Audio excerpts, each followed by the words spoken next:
Thank you very much. And hello, it's so good to see all of you. And you notice I don't have anything written down because I figure after 53 years, if I don't know him well enough to just talk about him, then something's not right or wasn't right. Anyway, you're not here to hear me talk about Howard, but you will hear him talk about himself. But there are a few things I want to point out that I think are very important. First of all, he's a father. He's a grandfather. He has been in public service for a long time. I think just as Michael Jordan was born to play basketball, Howard was born to be a public servant. And he has done that, and I think he's done it well. He's been involved in education. He believes in education, and he's still working. He's working with the Lee Institute, hopefully to get more of our youngsters on the right path and to keep them on the right path.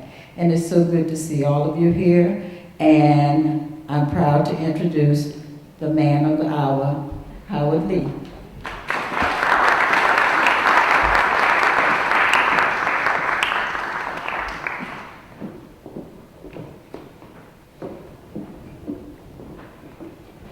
Well, what a pleasure it is to be here to participate with all of you this afternoon. I want to thank my wife of 53 years for presenting me. I want to take a couple of personal privileges before I actually start talking about the book itself.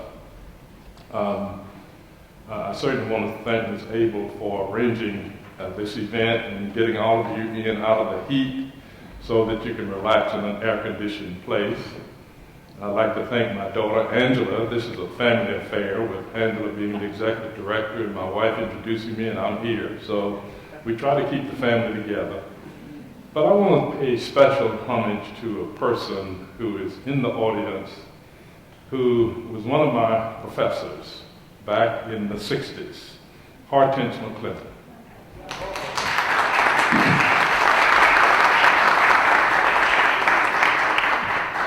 Ms. McClinton was on the faculty at the School of Social Work and was actually the first black professor of any department at the University of North Carolina at Chapel Hill.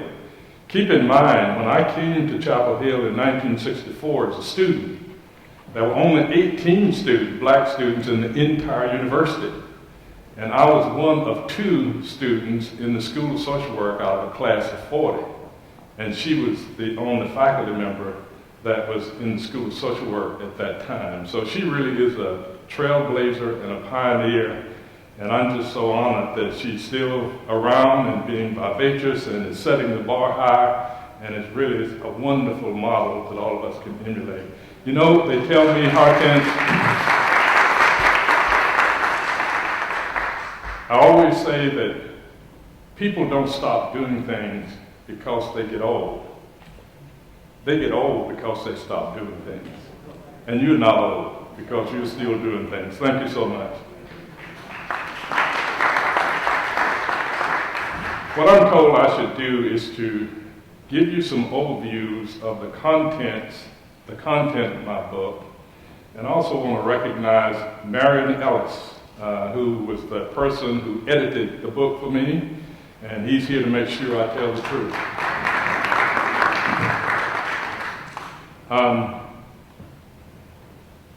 It took me a while to decide to write this book. I was asked, back in the early 70s to write a biography, and I simply refused because I didn't feel that I had much to say at that time. And I needed to accomplish something. So finally I got around to starting to write the book in 2005, and we finished and published in 2008. As I was reflecting on how to begin the discussion here this afternoon, I began to think about the environment in which I grew up, segregated environment, oppressive environment, in Lithonia, Georgia, 18 miles from southeast of Atlanta, 6 miles from Stone Mountain, which was the home of the founding of the Georgia Ku Klux Klan. which would burn crosses in front of our yard, in front of our house in an open field every Friday night. I reflected back on my neighbor who had been in the military service and who'd come home and who had made the mistake of whistling at a white girl and the next morning was found dead on the railroad track. My grandfather used that as a teaching moment for me, so segregated. But there was another group in that town that was also as oppressed as we who were black. That were poor whites who thought they were better than us because they had been brainwashed to believe that based on their skin color, they were better, when in fact they were treated just as badly. So I had this relationship with this young white boy named Lukey. Lukey and I became best friends. We had a common interest. We both enjoyed reading and sharing stories around comic books. And so every Saturday morning from the time we were about 12 years old until we were 15, we would meet and talk about comic books and exchange ones we hadn't read. And then one strange Saturday morning, Luke and I met and he began to act really distant. And in the final analysis, he said, I can't meet you anymore because my daddy says that black boys and white boys should not be friends. And so we can't meet anymore because my daddy says it's getting close to the time when I need to think about joining the Klan because I'm better than you. That was certainly a disconcerting time for me because up to that point, I didn't think our skin color had really been a barrier to us, and certainly not one that would prevent us from continuing our relationship. But Luke and I parted at that time, and we never saw each other again except at a distance. Those were days when people were segregated and when they were oppressed. We knew what our place was. They were not sure what their place was. But when I fast forward to 2015, I see a very similar pattern that is developing because I work with kids who come from various zip codes in the county of Durham and in the state of North Carolina. And I see that while race is still very much a factor in terms of cutting across relationships, I recognize probably more now than I did then that the real factor that puts people at a disadvantage is socioeconomic disadvantage. And today I'm seeing that stick its ugly head up again. I learned a lot from that experience with Lukey. And of course, I went to Fort Valley State College in South Georgia. How many of you have heard of Fort Valley State College? Well, there are a few. And I graduated in 1959. And I went in the Army. Now I had I'd started getting a little bit of a chip on my shoulder because I always felt that I was being put down a little by certain groups. So I went in the Army, and I didn't want to go because I had watched black soldiers go into the military and come back home, and they never could adjust to having tasted freedom and then come back and had to be back in a non-free society. And they just found it difficult to adjust. But I couldn't understand that. I couldn't understand why they could not adjust.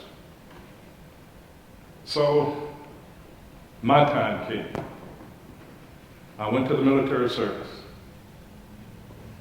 I was sent to Fort Hood, Texas. And I resented being in the Army, so I went downtown in Killeen, Texas one Saturday morning to try to get a cup of coffee at the drugstore and was refused service. I organized a group of soldiers and proposed that we go hold a sit-in at this drugstore. The MPs found out about it, and all of us were arrested. And we were taken before the general, and the general asked me, since I was the leader, to promise him that we would not go back into Texas or we would make no trouble, and I said, I can't do that. Well, to make a long story short, on Monday morning, all of us were sent to different military bases around the world, except I was sent to Korea and did not stop until I was sent to the front lines of Korea up on the DMZ between North and South Korea. And lucky for me, there was a black captain there who saw that I was acting out in a way that just didn't make sense. And so he made me his company clerk and took me under his arm and mentored me and helped me become part of the person I am today, because he felt that I was heading down a terrible road. And that, to me, was the most positive experience of my military career. It never got published, but I spent my time writing a novel. Mary never had a chance to see that. It's still in the drawer where it probably will die. So I get out of the Army, and I'm in Savannah, Georgia as a probation officer, juvenile. Not sure what I'm going to do as the next step. And had befriended a retired, very wealthy sea shipping magnate who was a very good friend of Dr. Frank Porter Graham, who was bringing Dr. Graham to Savannah to make a speech. And he asked Lillian and me to join him at the event, Joanne, which was going to be held in the main library of Savannah, Georgia, which was still segregated. Blacks were not even allowed to walk in the front door of the library, much less check out a book or sit down. So we arrived, and this older lady had a cane and saw us come in and started banging the cane and demanding that we be kicked out of the library. Our host said, "No way, these are my guests." We still don't understand why he went that far. These are my guests, and they're going to stay here. But Dr. Graham made his speech, and then he was curious as to who this couple was that would get this kind of support from the man's name was Spencer, Captain Spencer. Well, after the meeting, we spoke to Dr. Graham, and he wanted to know what my plans were, and I indicated that I had planned to come to I had planned to go to the University of Georgia. And he said, "Well, if you want to go to a real university, why don't you come to North Carolina?" And I said, "Dr. Graham, I'd love to, but I don't have any money." Lillian and I didn't have very much at that time. We were both working and struggling and trying to take care of a couple of kids. He said, "If you can get accepted, I will make sure you have the resources to attend the university." I came here, went for an interview, got a letter saying I had been accepted, and Dr. Graham made a call to say that I had the largest fellowship that had been given to a graduate student at the School of Social Work in the history of the university. That's how I got to North Carolina. I came here, and it has been a wonderful experience. Now, it's amazing how life takes one in directions that are unplanned, unanticipated, and just sometimes seem to be unreal. Because my goal was to go back to Georgia. I had two job offers, one in Atlanta and one in Savannah. and I get this strange call from a neighbor who said, there's a position at Duke University and there's interested in interviewing you for that position. It was a position that was funded by the Ford Foundation of $5 million for 5 years to work with disadvantaged kids in the Durham public schools, which was all black at that time and low performing. And my responsibility was to work with adolescents. And so I couldn't believe having been hired by Duke, and I was going to be on the campus of this major university, because keep in mind, the first time I set foot on the campus of UNC was the first time I had ever been on the campus of a major university, white university, anywhere, the South or anywhere else. So now to go to Duke University was absolutely the crowning opportunity. And I was at Duke for 2 years in that position, and then got invited to be in administration. The point I want to make on this is that as things change, and I try to reflect that in my book, they sometimes seem to remain the same.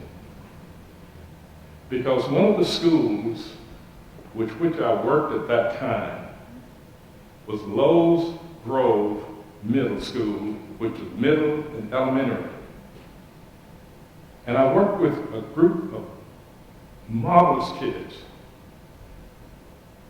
And when I was doing a book signing, because there was one that was really a terror, when I was doing a book signing in 2008, this young person walked up to me with his book and asked me to sign it. I didn't recognize his name because I was having an intellectual interlude. And it turned out he was one of those kids who was in this low-performing school, whom we all thought would be in jail before he got to high school, who is currently a successful practicing CPA in Durham. I can cite many kids like that. That's Lowe's Grove, 1966. When I set up my institute 2 years ago and came to Durham to talk about possibly establishing a STEM academy to identify high potential kids who have been put in low-level courses, this was one of them. Lowe's Grove Elementary School. So, as things change, they remain the same, because today the legislature, although I don't agree, has deemed Lowe's Grove one of the failing schools in our school, among our schools. And so, I'm just amazed that we still keep going around in circles in so many ways. So how did I get to be mayor?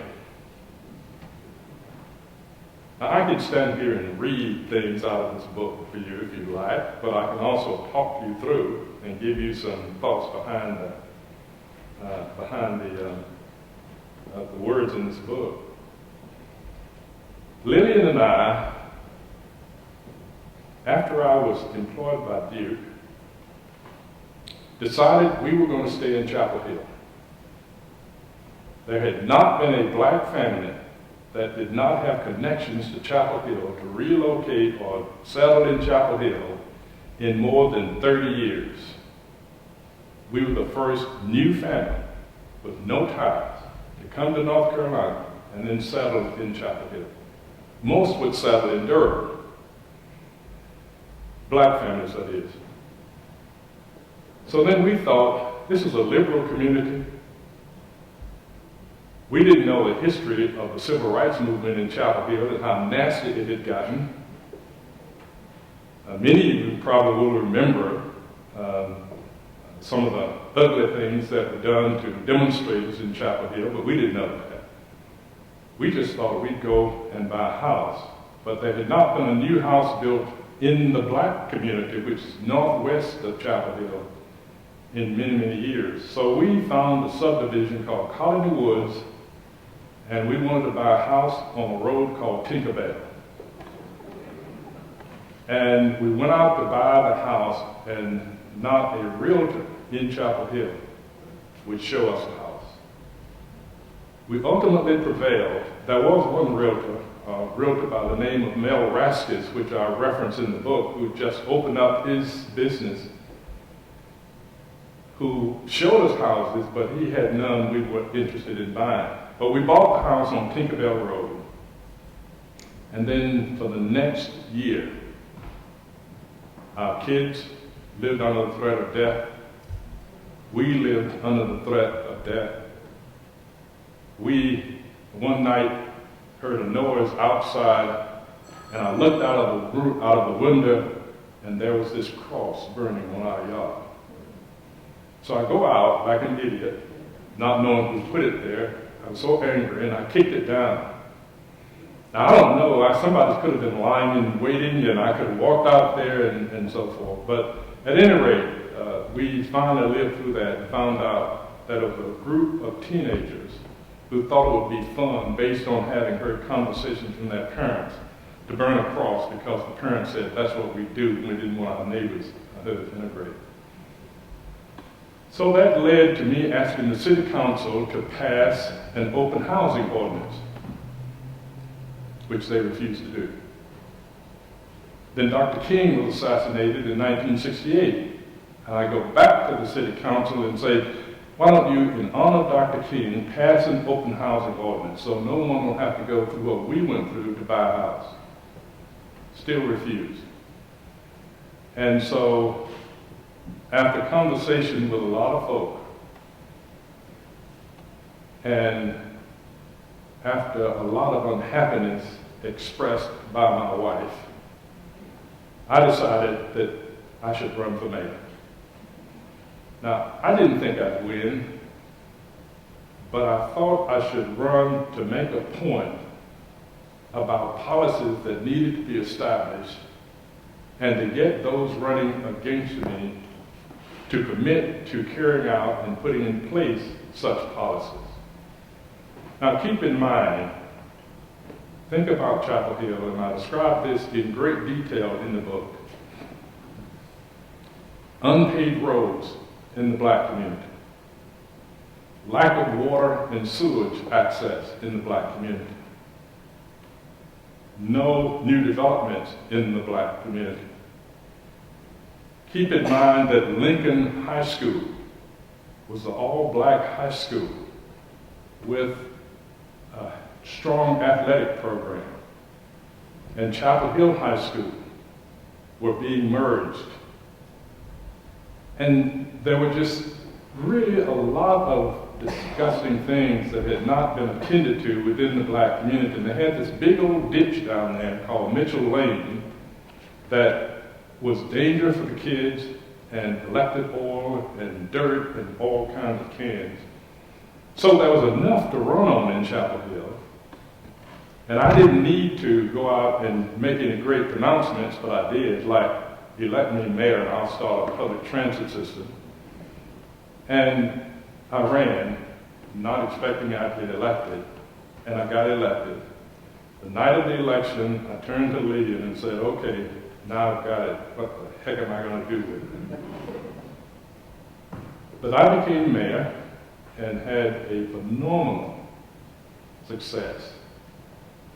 Chapel Hill had never had a physical office for the mayor, as far as we can determine, in the history of Chapel Hill. The mayor always worked out of some other office, but not out of an official office in the city hall. So I demanded that we would have a mayor's office, and that was the first mayor's office that was established. So during that time, I was able to put in place a transit system, was able to more than quadruple the public housing. There were 60 units of public housing in there when I became mayor. Paved the streets, paved over that Mitchell Lane, expanded recreation, and had a phenomenal group of people working with me on the city council called the Board of Aldermen at that time that supported practically everything needed to be supported. So that is kind of the the mayor's role and certainly what I was able to achieve during that time. The interesting thing is that my family lived on a sharecropper's farm when I was born. My grandfather was a sharecropper who later became an undertaker. My father and mother all lived there, and they were married in 1933. I was born in 1934, barely after they got married. And I was born on this sharecropper's farm. And on this farm were the happiest days of my life because I had a horse, I had a dog, and I had plenty to eat, and I had a family. And we would spend tremendous hours having fun on this sharecropper's farm. The biggest time, the saddest time in my life was when they decided to move off the sharecropper's farm, and I had to leave the horse. I could take the dog, but I had to leave the horse behind. And that horse and I were very, very, very close. We moved into a house, and I didn't realize at that time just how poor we were, because there were only 2 sleeping rooms in this house for my father, my grandfather, my mother, my grandmother, my aunt, and then the old lady who owned the house and who sold it to my grandfather on the basis that she could live there for the rest of her life. And I still don't know how my parents conceived with all those folk in one room, but apparently they managed to do it. And we boys, 7 of us total, but 3 at that time, slept on pallets. And the heat in the house was a coal stove. Some of you probably will remember you put coal in the stove and then you burn yourself to death trying to stay warm. And we stayed there until the old lady finally died, and then my parents were able to then expand the house and make it certainly an interesting one. When I talk about things remaining the same, I came home from college one weekend, and I was driving my father's car. And for some reason, the police decided to stop me. And I had my brother with me. And he started asking a lot of questions, and I guess I did get a little smart. And I'll never forget, he pulled out his gun, and that gun was up against my head. And he said, "If you breathe, I'll pull the trigger." Obviously nothing happened because I'm here. I never told my parents.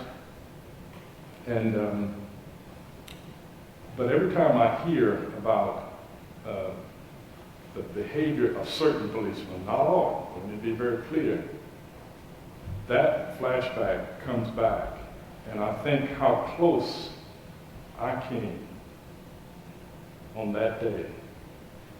And I think about how much things seem to be following a very similar pattern. Now, I was not the most accommodating person in the world either. I tested. I always tested. I even tested my parents, to my unfortunate outcome, but I always tested. But I went too far one time, and I say in the book that it was on this occasion, shortly after Lukey and I had our party of the waves. I went into town, and and I had the need to use the bathroom. So I went to the what colored bathroom, and it was nasty and dirty. And on this particular occasion, I felt like I wanted to be exposed to cleanliness. So I went in the white men's bathroom, and I used it. And I felt good. And I came out, and something told me, since you're here, check out the white women's bathroom. So I go in the white women's bathroom, and I'm just looking around. I didn't use it. And I came out, and I ran into a couple of the local guys whom I knew to be members of the Klan. And they threw me around and beat me up, and I could have been seriously injured at that time or killed, but I got away. And the one thing, if you were black in Georgia, you learned how to run. And I could run faster than most people in my community, and I was able to get away. I think that was the only thing that probably saved me from being in some danger. At any rate, I learned a lesson from that, and I made 2 commitments. And I share this with young people as I talk to them today. I made 2 commitments. One is, don't ever take the system head on as an individual and when you are acting out of emotion. I said to myself, I will never act out of emotion again, and I will always come up with a strategy on how to get where I need to go without trying to muscle my way as I did on that occasion. The other commitment I made, I have kept, because up until that time, my goal was to grow up and get as far away from the South as I could get, and was heading toward New York, or like most of the folk who left our area, Detroit, or some of the other eastern or northern areas. But on that day, I promised that I would never leave the South. I felt this was my home, this is where I belong, and if things were going to change, I had to stay. Now, I had no idea what I would do, but I had to stay here. I have never left the South. I have never lived outside of the South, except when I was in military service, and when I would go to Atlantic City, New Jersey, to work between college years while I was in college. And I've been here. What I try to reflect in this book is not only the inspiration of how I've overcome many of the obstacles that were in my path, because you also have to understand that I say in this book, I went to a bad school. I went to a school that never had a new desk, never had a new textbook, never had any of the materials that we needed to learn, never had a chemistry lab, and I had the audacity when I graduated to think that I could go and become a doctor. But the one thing we had were 2 groups of people that I could pay homage to in my book. One were the teachers. We had absolutely great, dedicated teachers. And I remember saying to one on occasion, you know what? I don't know why I'm getting an education, because as a black person in the South, I'm never going to be able to have a job or be accepted as a full-fledged citizen. Why don't I just go to work? And this teacher said to me, and I'll never forget these words as long as I live, I can't promise that you will ever have an opportunity to do anything. But I can guarantee that if you get an education and you stay in this school, if an opportunity ever comes, you will be ready to take advantage of it. What a wonderful insight that is. And so when kids read the book, and many of them have, they always come back and remember that particular line about, I want to be prepared to take advantage of the opportunity, and I just try to pound that in their heads as much as I can. The other group were adults, many of whom did not have a high school education, most of whom never went to college. most of whom worked manual jobs, but they served as scoutmasters, they served as mentors, they served as tutors. And they were people who helped us as boys understand the absolute importance of growing up to be dependable, to be honest, to have integrity, to work hard, and to do something in a positive way to make a difference in our own lives and in the lives of others. Now, I want a chance for you to talk back to me, and if you don't, then I'm going to start reading. And tell me what you think. But let me make one final point. I don't necessarily focus a lot on ethnicity these days, because I still think the most important factor we need to think about is socioeconomic disadvantaged conditions. The zip code. In schools, we find that kids are assigned from certain zip codes to the lowest, most unrigorous courses in the school that does not allow them to be on track to go to college. But I do know this. The group that bothers me the most in our public schools are black males. And I go back to years ago when we always had concern about which one of us were going to succeed and come out of school. But then we had role models. We had people who were showing us how we could make an honest and straightforward and productive living. What I'm seeing today are many of these boys are restricted to communities where there are almost no role models. And the ones they have are not the role models we want them to have. Drug dealers, people stealing. But those of us who have made it don't seem to want to go back and reach back and pull some of these other kids forward. I try to put together mentor organizations to get successful men to adopt a kid and work with that young man, or work with helping get him to understand the importance of an education and protect him, to give him some safe harbor.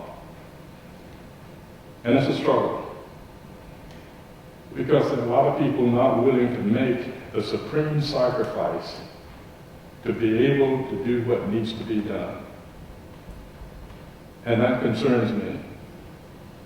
And so the courage to stand up and say what needs to be said, the courage to see things that other people don't even think about, the courage to reach down and pick up a kid, to me, is the most important thing I feel that I can do.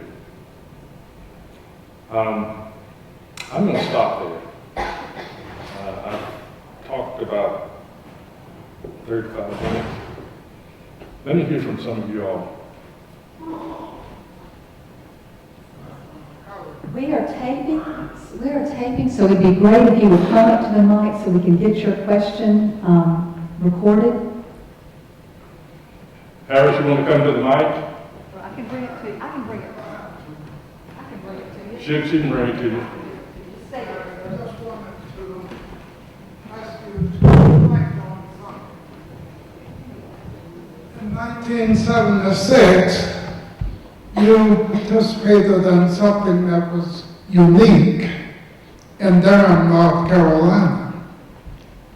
You introduced Maynard Jackson. Clarence Leidner wrapped it up after Maynard spoke.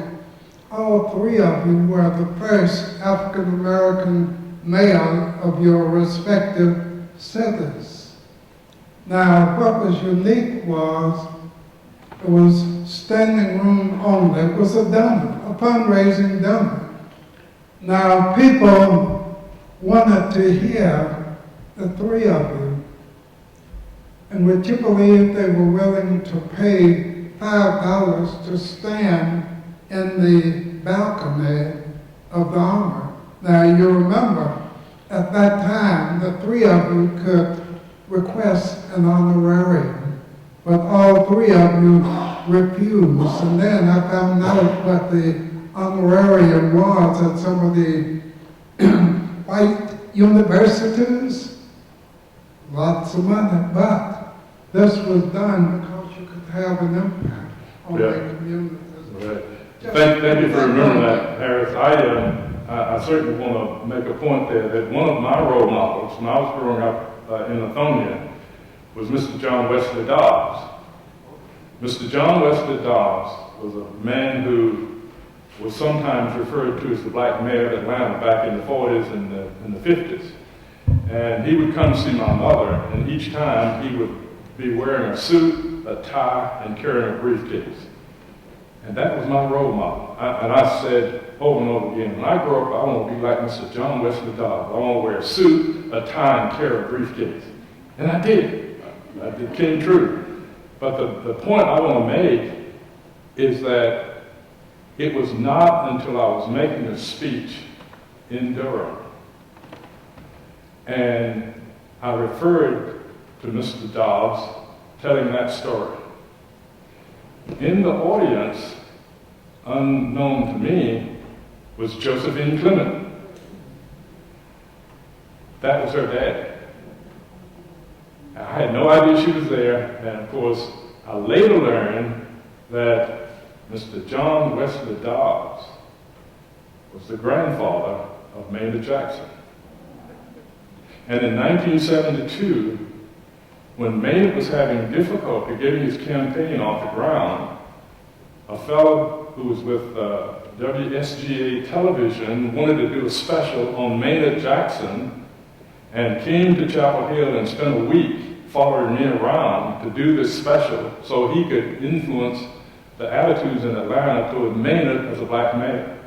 He did that, and I later learned that when he ran that special, Maynard went from losing the campaign to and ultimately winning the campaign. I've often thought, how ironic, the man that had a tremendous influence on my life, Mr. John Wesley Dobbs, probably put me in a position to have an influence on his grandson's life. So I just think that's something I'll always remember.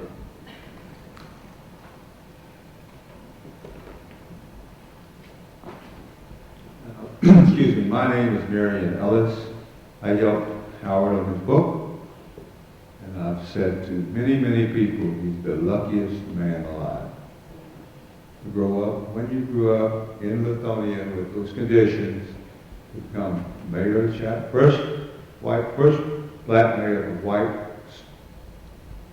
substantial town in the South, chairman of the Board of Education, utilities commissioner. I really, really respect and admire you. I think you're doing good work. I know it's hard work, but keep it up. Thank you. Thank you, Mary.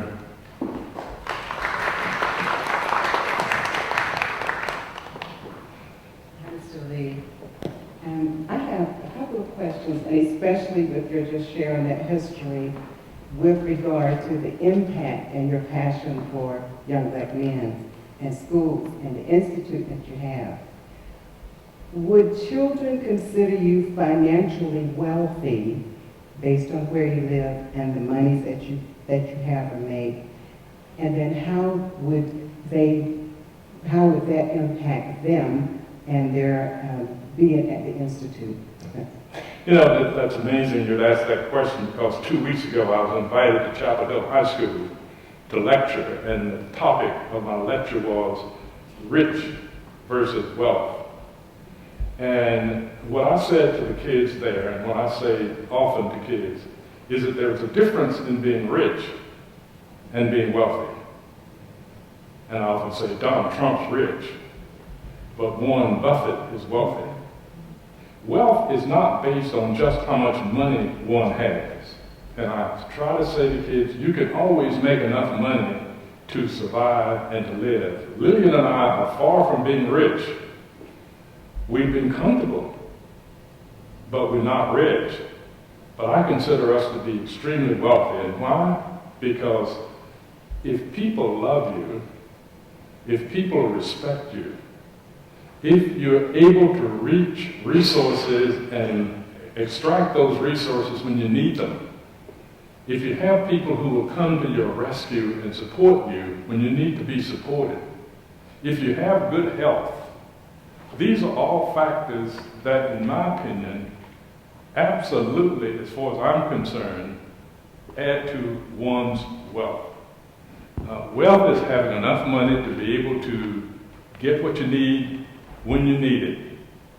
And I often like to say a little bit, if I really honestly needed a jet plane to take me to see our daughter in Muncie very quickly, I don't own a jet, but I have a lot of friends who do, and they would come to our rescue.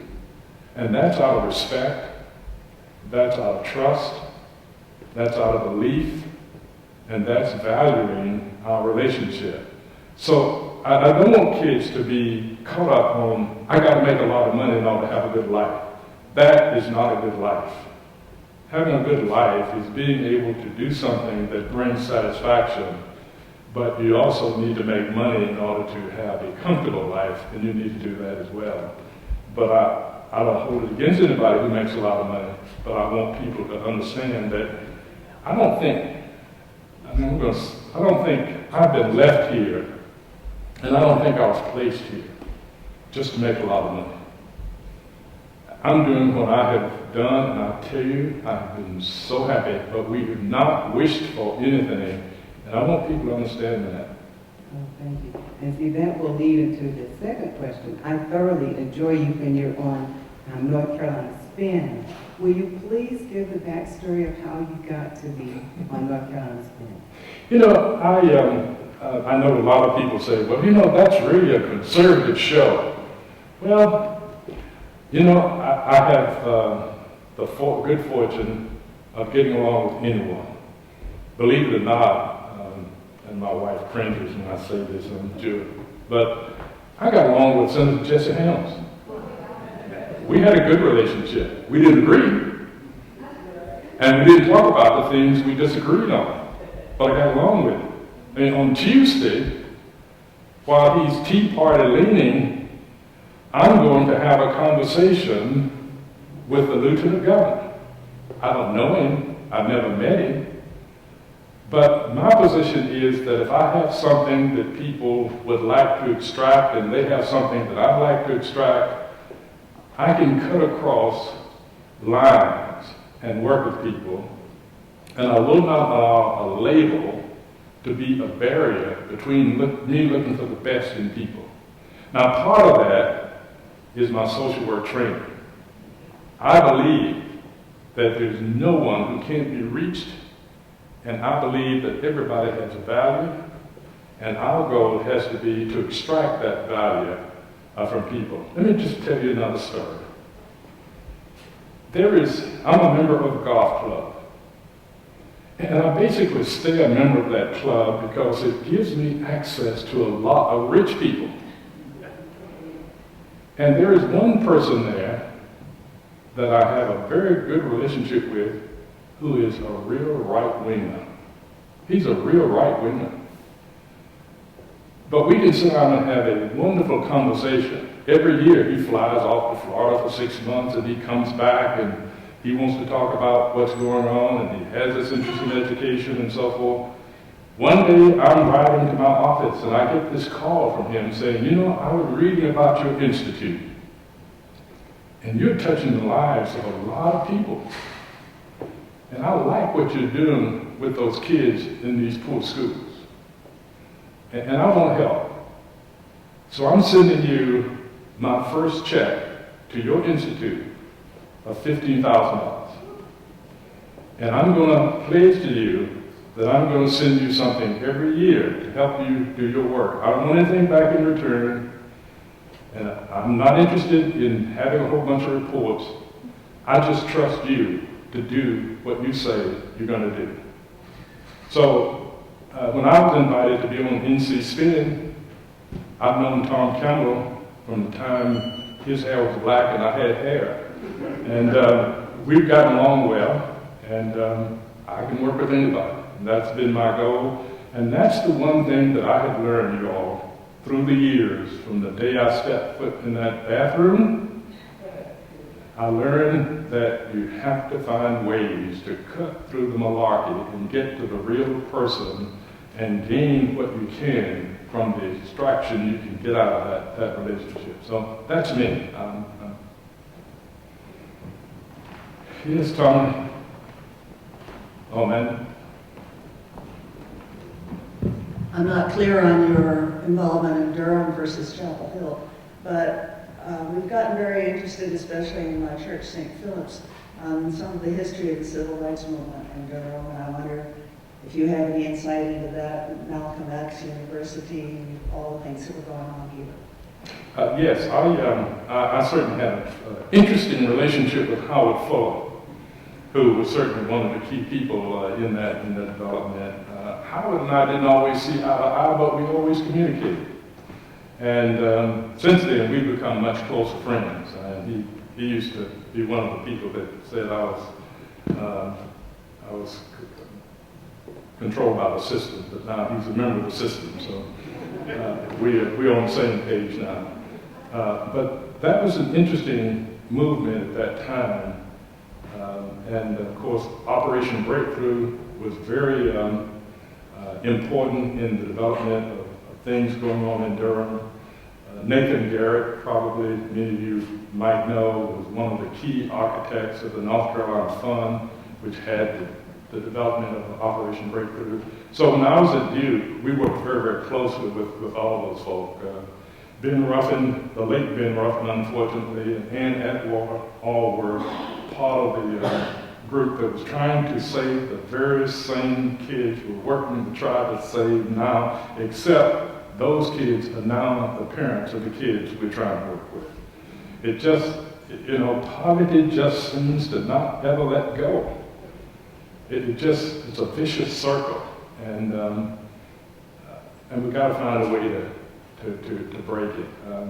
I'm one who really believes that we need to find ways to transform homeless shelters into more transitional shelters than one-night experiences. People need to be given support and direction, but that's not part of this, so I'm not going to get off on one of those lectures. Yes. Hi, Bill Irvin. I'm just honored to work with you almost 50 years ago. Absolutely. In that program at Duke to boost aspiration levels in young people. Thanks for remembering. Yes, it was a wonderful experience. But can you tell us a little more about your parents and some of the lessons that you learned from them? Yes. My mother, who was my backbone, was the product of a broken home. Her father, my grandfather, left the South when she was 4 years old because he had an argument with his boss, who was a white man, and they got in a fight, which was unheard of. And he punched him and thought he killed him. So he immediately that night left the South and was totally missing for 25 years, I don't know. My mother was raised by her grandmother and was raised in a very strict family. But my mother had an incessant thirst for education. And she read and she read. She didn't have much formal education at that time, but she read and she'd take correspondence courses. And in her family, education was not valued. But because she was always trying to learn, the family started teasing her and calling her sensible. And so they referred to her as being sensible, the smartest one in the family. thought she had more sense than anybody else. My father, on the other hand, barely finished the 4th grade, worked hard, but over time worked himself up to be an X-ray technician at Emory University. My mother taught school. She graduated from college 1 month after I did in 1959 from Fort Valley State College. And she taught school for 36 years. And as a matter of fact, my mother is the one who ingrained in me that you cannot slough off and be successful. Because she put me in 1st grade when I was 5. I had the highest grades in the class. At the end of the school year, she refused to promote me because she said I hadn't done my best. I'd just done enough to stay ahead of everybody else. And she was not going to promote me and let me think that I could be successful in life just doing enough. So my parents, my mother really pushed me in education. And so when I wanted to become a doctor, I graduated from high school, second in my class. I was given the trophy of the best all-around student. I went to Clark College, and I majored in chemistry, biology, and algebra. And I hadn't had either one in my high school. And I went up against some of the kids from some of the best high schools in the world, even from Nigeria, from Kenya. After 3 years, I flunked out. I was kicked out of school. So then I get on a bus and go to Fort Valley State College at my mother's insistence and met with the president and the registrar and talked them into letting me enroll in Fort Valley. And they agreed to do it on one condition, that I could be enrolled for 1 quarter. And if I made anything less than a C during that quarter, I would be out of school. That's how I got into Fort Valley State College. That's when I knew I should be a politician. So I made it through that quarter, and then I hit the honor roll the 2nd quarter and never looked back. My parents, my father was a very strong disciplinarian. He didn't have a lot of input in my education except to encourage me. But he appreciated the value of education, and he taught himself how to read and how to write. And so my drive is based on what the lessons I learned from my parents and the things that I feel that I can do. I probably overreach sometimes. I had a person say to me once, you know, Howard, your problem is that you think you're more important than you really are. And first that kind of took me back, and then I said, well, you know, you're right. Because if I don't think I'm more important than I really am, nobody else will think it either. So that's been kind of the driver for me.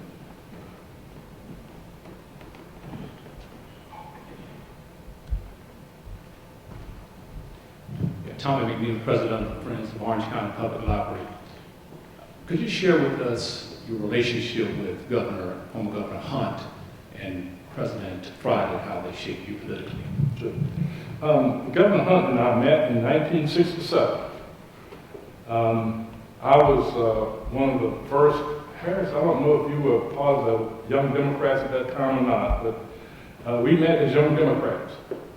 And for some reason, Jim Hunt and I really clicked. We liked each other, and we spent a lot of time talking to each other. And then Jim became president of the North Carolina Young Democrats. At that time, blacks were not given offices in any of the Democratic organizations, so I did not hold an office at that time.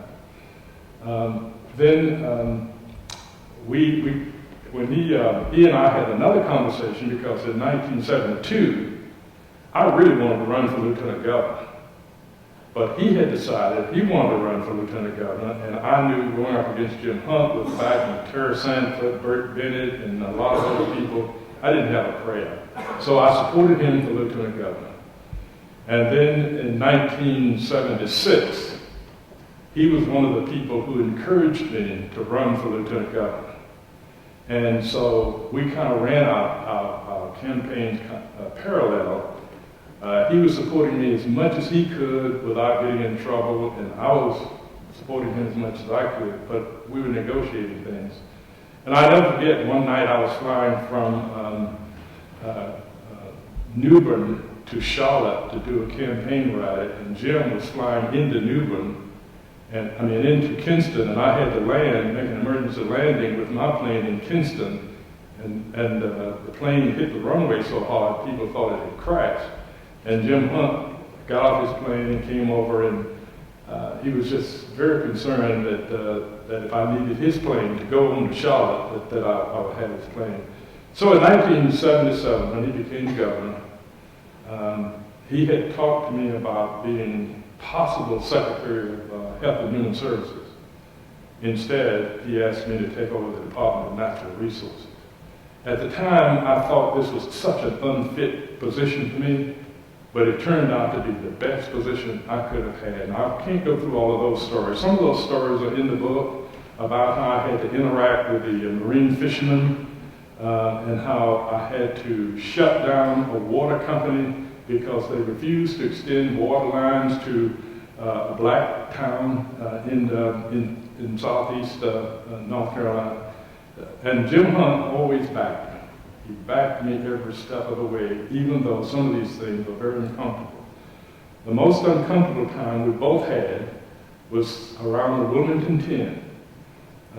We met for hours in his office trying to decide whether or not he was going to release the Wilmington 10 and how it was going to be done.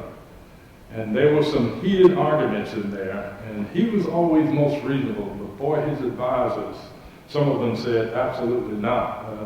You can't do it. Politically, they were correct. So what we did was a compromise. The compromise was to end up releasing everybody except Ben Chavis and keep Ben Chavis locked up until at some point it would be more appropriate to release him. I didn't agree with the outcome, but I supported the outcome because as a good trooper, when you're engaged in discussion, you make your point, and you're outvoted, you go with the program. So that was the most miserable time we both had. And I can cite some other things, but Jim Hunt and I are extremely close today. He supports my institute, but he's also running his own institute, and I serve on the board of directors for his institute as well. As a matter of fact, I talked with him a few days ago because we've got to find a new executive director for his institute. So we're still very close together and talk frequently. Bill Friday and I were not that close until I became mayor. Because 1 month after I became mayor, for the first time in the history of the university, food service workers went on strike, and most of them were black. And that was one of my that's the first crisis I had to handle. Bill Friday and I were joined at the hip because we were up every morning at 4 o'clock, and we were on that campus until 10 and 11 o'clock at night. And we were trying to bring an end to this. We couldn't get the company to negotiate. The union was being stubborn, and so, but it did boil down to where the union said, okay, we'll agree, and the company reneged. So Bill Friday and I got together, and we decided we're going to force the company to agree. It became my responsibility to direct that the police be pulled off the campus. And if the police were pulled off the campus, the next group coming on the campus was either going to be the Highway State Patrol or the National Guard. And so Bill and I agreed that I would pull the police off. People showed up the next morning. There were no policemen there. And the company got scared. And within hours, the strike was set. And Bill and I, from that point on, became very close. We communicated frequently and had an awfully close relationship until his death.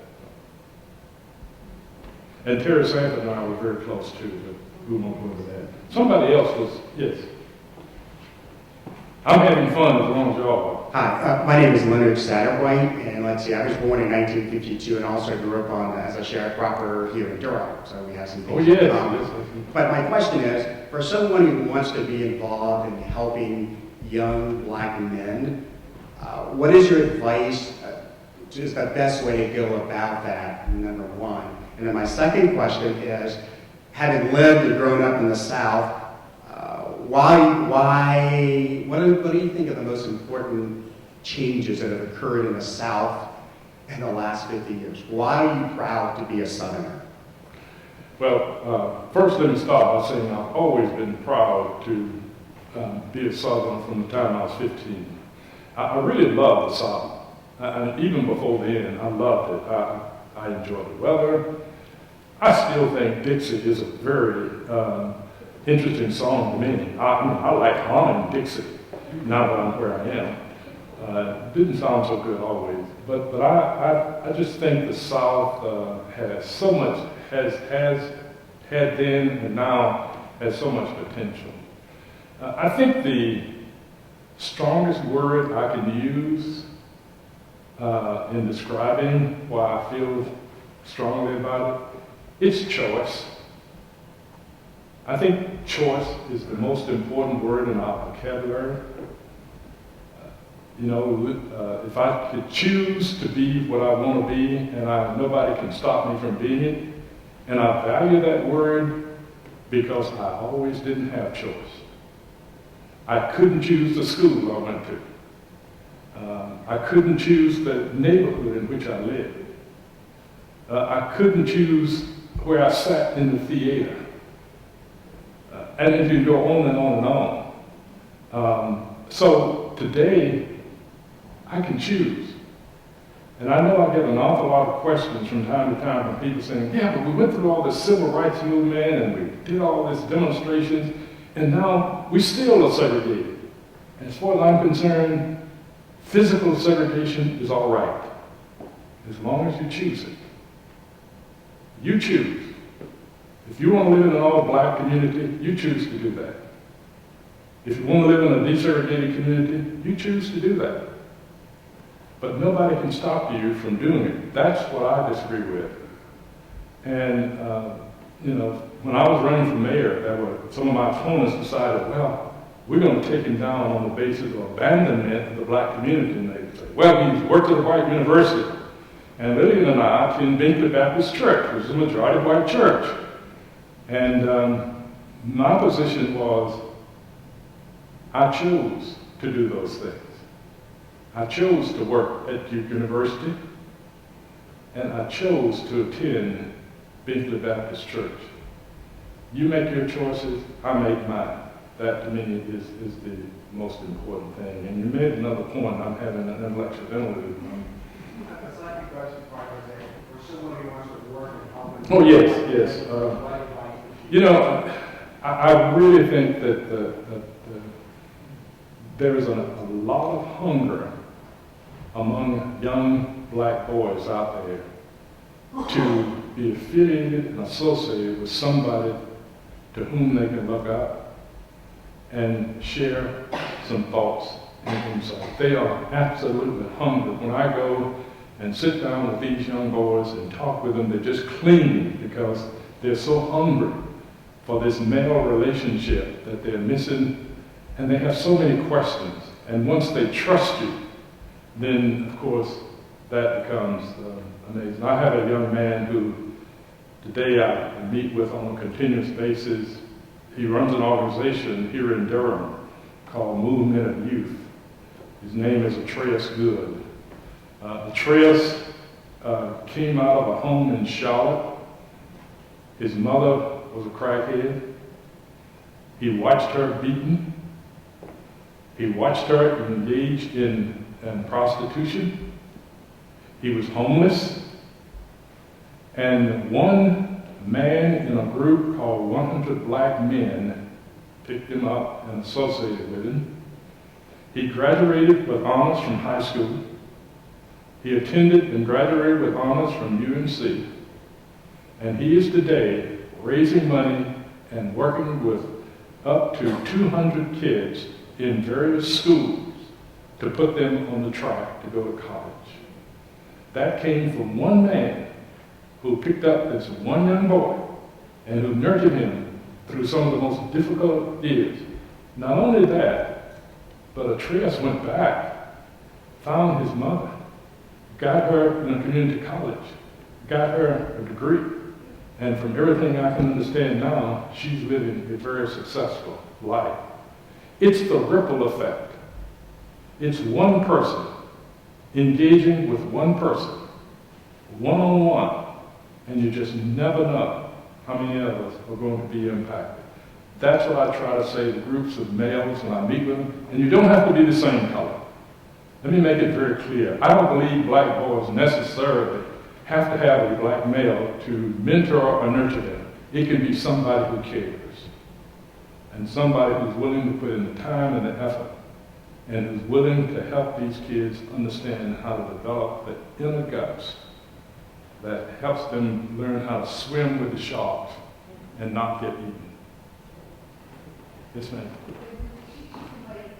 Oh, I'm sorry. You'll be the last one, so we won't have time to sign some. Sorry about that. I'm going to talk to them as well. Is that fair? Oh, yeah. I never dreamed I'd come here and get up and say anything. But I keep hearing the voice of my now deceased husband, E.K. Poe, who died 4 years ago, say, Lucia, you get up there. He's a great man to you, by the way. Sweet man. I was married to him 18 years and I never heard him use a curse word. And he was president of North Carolina Bar. He and my first husband, deceased, graduated from law school with Bill Friday and Terry Sanders. But what he keeps telling me, Lucia, you asked that gentleman up there for not just money, but ideas to help kids' notes grow. We're in 5 inner city schools in Durham, 3 soon to be 4 in Raleigh. We're starting in the Asheville Symphony wants to start it for me in Asheville. Charlotte's working on it. El Sistema was all over the world in America, but not in the South. So in Durham, we brought the first El Sistema program to the South, and now we meet with 300 to 400 children at risk. And so my purpose is not just cute little children playing cute little classical violins and flutes and cellos, because math, music, and science is on the same side of the brain. We won't go there, Dr. Oliver Sacks. But my point is to keep these children, many of whom have no father figure. They don't see a man reading a book or a newspaper. To keep them in school, off the streets, out of gangs, out of drugs, and out of prison. And as you know, it costs the North Carolinians over $60,000 a year to keep one person sitting in prison, 3 hots and a cot. When I did the research several years ago in New York, $100,000 a year. In California, under Governor Schwarzenegger, more brain than brain. Who said that? California went broke because they spent more on the prison system than they did the education system. Pardon me, I didn't mean to go on so long, but once your ideas, we're going to start in Chapel Hill next year, Jim Peacock, et cetera, we hope will be you will be on our committee to help this going in Chapel Hill. Thank you, Ms. Lisa. We go back a long ways too, and I think certainly the ideas of these new alternatives have some real value in our educational system.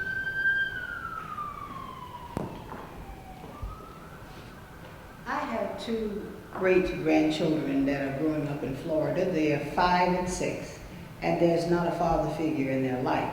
So I would like to know, what age do you suggest that we start them into a mentor program, and do you have any association with any programs in Florida, in the Orlando, Lake Mary area? I do not, but I can certainly, I have a lot of contacts. Okay. And so if we need to put you in touch, or your daughter in touch with someone, then I can certainly make some recommendations so we can stay in touch, and you can get my address. I think we should first of all, let me be very, very strong in this statement. that mentors have to be vetted very, very, very carefully, number one. Number two, one has to train people to be mentors, because you're not a parent. You are trying to be kind of a sounding board and a support for the young person to help them develop some clear parameters for their own life. So I make it very clear that mentors are not supposed to take over to be the father, because they're not the father. They are supposed to give kids exposure that they otherwise might not get, and talk about things that may be curious to them, which they may not be comfortable talking with someone who is a stranger or with whom they're not having an ongoing relationship. The mentoring relationship is one that you start very simple, and it has to build up over time until that trust level is such that there is a careful. It wasn't mine, but I was talking in Fayetteville recently, and this person was mentoring a young man, and the young man really was enjoying it, but then he got really upset because the mentor would only come with him when he wanted to take him off and show him off. And just kind of, whenever I want to look good, like I'm doing something, I'll come get you. It doesn't take kids long to see through that kind of phoniness. And so the boy just simply said, I'm not going to play this game, and he quit. Now, we can't do that, kids. And I say to people, if you're not serious about being in the kid's life, and we suggest if you're going to mentor, you should commit at least 3 years. If you're not willing to commit 3 years, then don't bother. Because these kids have had enough raising and dashing of expectations to last for a lifetime, and we don't need somebody who's just going to add one more. So I'm happy to provide you, and I don't think I have any cards, but I'll give you my address. And if you'd like, I can run some investigations and give you some recommendations. So you don't think that 5 and 6 is too early to start? No, I think 5 and 6 are fine, as long as we do a good job of checking out the person, and you don't necessarily put a 5 or 6-year-old just with a mentor alone. Now, what I recommend at that age is not a one-on-one mentor relationship. I recommend at that age group mentoring. So you have 3, 4, or 5 kids, and I also recommend staging it in a way that they're not in their lives every day. They may be in their lives twice a month. Twice a month, we're going to go to a ball game. Or we're going to go to an amusement park, or we're going to go to a movie. It's simple things to try to develop a relationship and establish a connection that is comforting for everybody. You are. Well, Ms. Julian, this has been absolutely wonderful. I hope, I chose to take a different approach in terms of, rather than standing and reading chapters, to try to hit the high points that I think you'll find insightful if you read the book. And much of what I've said, you can certainly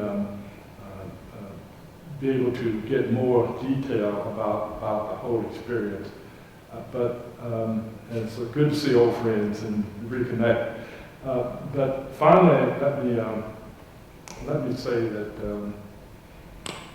Lillian and I have been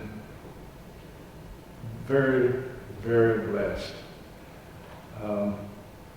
We've come through some tough times, and yet we're still standing.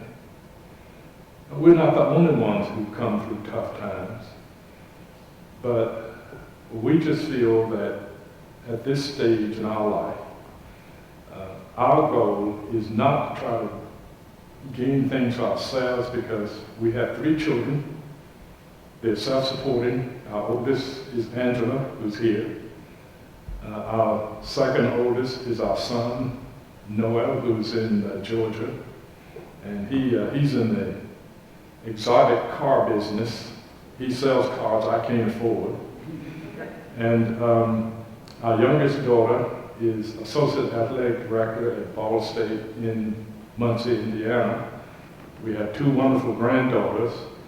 one of whom just got back from Tel Aviv, where she was in some special training, Jamie, Andrew's daughter.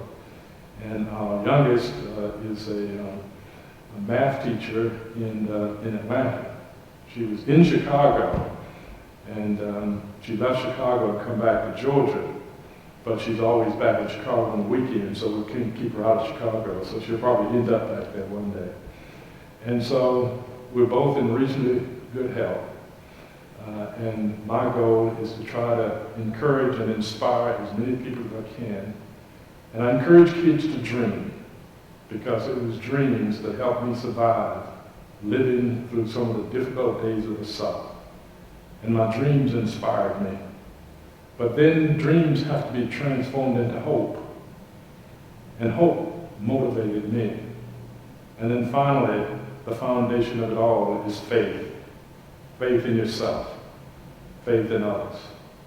Faith in the fact that you can control your destiny. Those are the things that I believe keep us strong. And I really appreciate y'all coming out of the heat, giving up that miserable experience outside, and sitting in here. And I appreciate you listening to me.